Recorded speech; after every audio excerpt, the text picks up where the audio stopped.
It's time for advice with your host, Billy Burr. And I'm ripping off this melody from somebody else. All right, plowing ahead. Bill, so something kind of ridiculous happened to me the other day, and you're the only person who I think might appreciate my point of view on the matter. Okay, so there's this really good-looking lady that works at the sandwich shop around the corner from my job. So I've been going there for like a year now, and I've always wanted to say something to her, but never did because either the place was too busy at the time or I just pussied out, usually the latter. So the other day, I finally man up and decided to say something, and it went a little something like this. I go in after 2, so it's not as busy. I place my order. She makes me a wrap. She hands me a wrap, and I say, "Excuse me. I've been coming in here for a while, and I've always wanted to introduce myself." And before I can even get the words out, her smiling expression turns blank.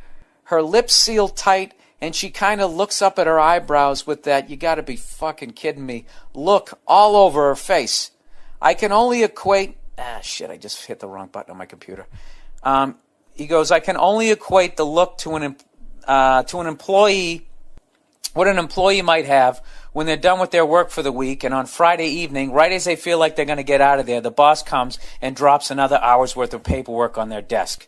They can't say anything, but you know they're thinking, 'you fucking prick.'" So what I end up saying after I get this look from this chick is, this is basically what the guy says. He said, "Excuse me, I've been coming in here for a while, and I've always wanted to introduce myself. You know what? Fuck it. Never mind." And he goes, "I turned around and I just walked out." All right. And he goes, "Now here's my issue. Dude, we've all been there, all right? We've all fucking been there. All right. So he goes, "Now here's my issue. It's not that I was rejected. Big deal. That shit happens all the time, right? That's like an ongoing theme in an adult life, and I've learned to live with it." Jesus, dude, don't jump off a cliff here.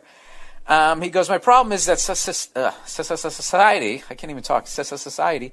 "My problem is society dictates that the guy should approach the girl, and all the girl really needs to do is look pretty. Throw a few signals and wait for dudes to start clamoring like morons. Is it fair? No. But then again, it's really not a big deal. It's one of the situations you grow accustomed to. But if that is the case, and if all women have to do is be pretty, then say yes or go fuck yourself, could they at least wait 30 seconds for me to say whatever retarded shit I'm thinking before they shoot me down? All she has to do is wait a minute and say, 'No, thank you.' But instead, I get cut off by stink eye mid-sentence. Should I have told her to go fuck herself? What are your thoughts on this sort of shit?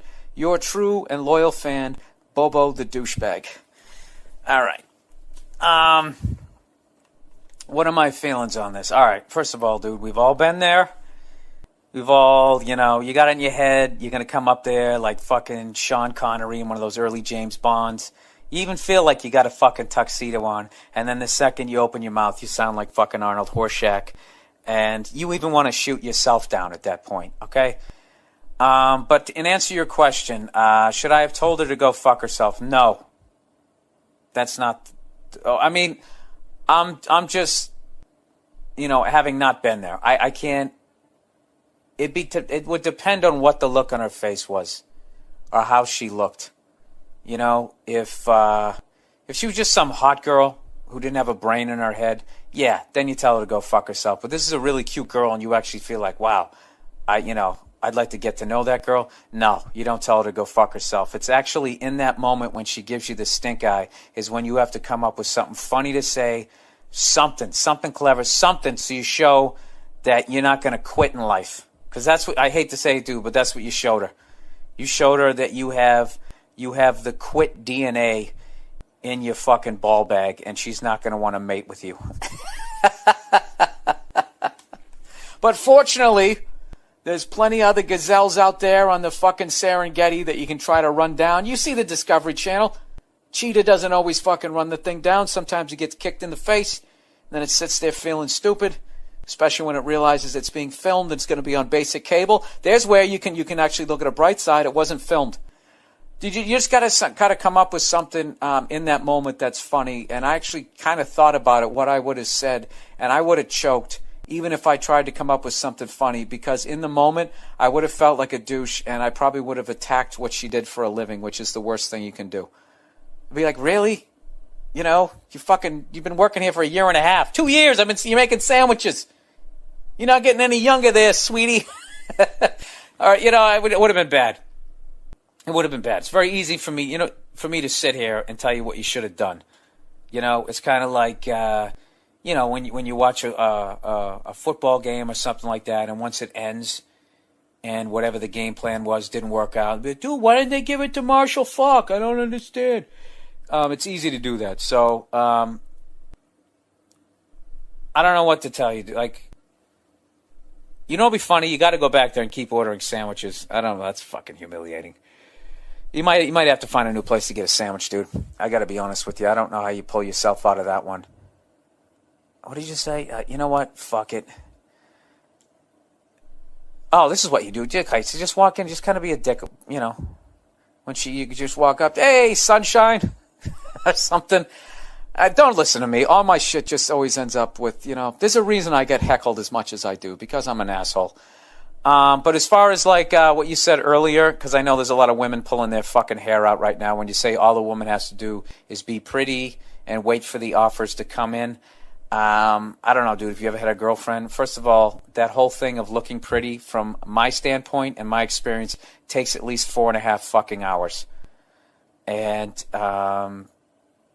you never know. That girl might have been giving you the stink eye because she's a really good looking girl, and she has a job where she deals with the public.